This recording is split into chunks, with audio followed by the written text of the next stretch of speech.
Hello all and welcome back to the channel. My name is Tom and we're going to continue on with some scripture reading. In this video we are going to be going over the book of Jude, and as always it will be a reading from the King James Version of the Bible. Let's get into it.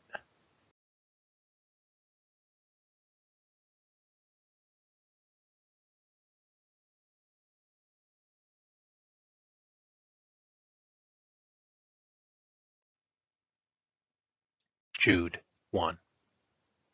Jude, the servant of Jesus Christ and brother of James, to them that are sanctified by God the Father and preserved in Jesus Christ and called, mercy unto you, and peace, and love be multiplied. Beloved, when I gave all diligence to write unto you of the common salvation, it was needful for me to write unto you and exhort you that you should earnestly contend for the faith which was once delivered unto the saints. For there are certain men crept in unawares, who were before of old ordained to this condemnation, ungodly men, turning the grace of our God into lasciviousness, and denying the only Lord God and our Lord Jesus Christ.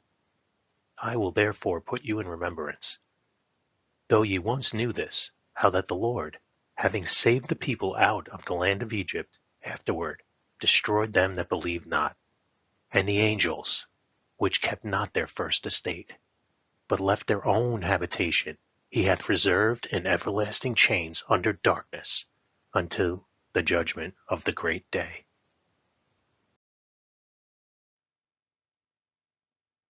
Even as Sodom and Gomorrah, and the cities about them in like manner, giving themselves over to fornication, and going after strange flesh, are set forth for an example, suffering the vengeance of eternal fire. Likewise, also these filthy dreamers defile the flesh, despise dominion, and speak evil of dignities. Yet Michael, the archangel, when contending with the devil, he disputed about the body of Moses, durst not bring against him a railing accusation, but said, The Lord rebuke thee. But these speak evil of those things which they know not, but what they know naturally, as brute beasts. In those things they corrupt themselves. Woe unto them! For they have gone in the way of Cain, and ran greedily after the error of Balaam for reward, and perished in the gainsaying of Kor. These are spots in your feasts of charity, when they feast with you, feeding themselves without fear. Clouds they are without water, carried about of winds, trees whose fruit we're the with, without fruit, twice dead, plucked up by the roots. Raging waves of the sea, foaming out of their own shame, wandering stars, to whom is reserved the blackness of darkness forever. And Enoch also, the seventh from Adam, prophesied of these, saying, Behold, the Lord cometh with 10,000s of his saints, to execute judgment upon all, and to convince all that are ungodly among them of all their ungodly deeds which they have ungodly committed, and of all their hard speeches which ungodly sinners have spoken against him.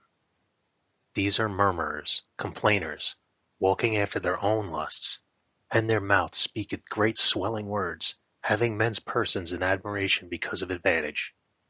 But, beloved, remember ye the words that which were spoken before of the apostles of our Lord Jesus Christ, how that they told you there should be mockers in the last time, who should walk after their own ungodly lusts.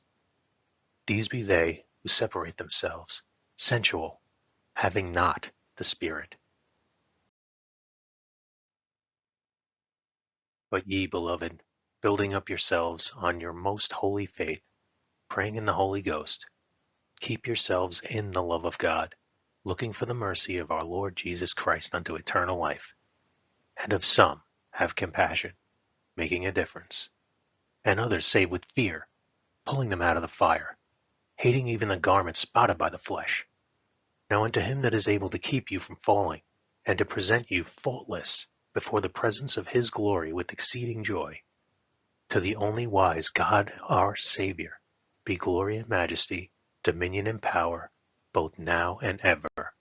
Amen.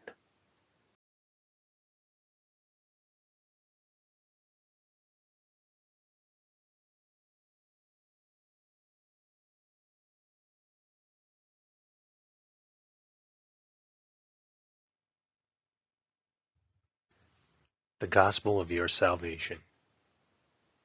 First, realize your need for a Savior. If you take a walk through the Ten Commandments, you'll start to realize that you've broken at least one, that you are a sinner. Because you're a sinner, if you die in those sins, you will end up eternally separated from God in a place called hell. You must repent. Change your mind about your condition. Your unpaid sin debt will keep you eternally separated from God in heaven. You need a Savior. Next, you have to believe that God sent a Savior. God sent his only begotten Son, Jesus Christ, to save sinners. He shed his blood and died for your sins. He was buried and resurrected on the third day. He was then seen by more than 500 eyewitnesses at once who testify that he is alive forevermore. He is the hand that is trying to save you from the pit. You must place your faith in his blood. It is the payment for your sins. Believe on Jesus now and be saved forever. Call out to Jesus to save you. It is ultimately your choice. Simply ask him to save you.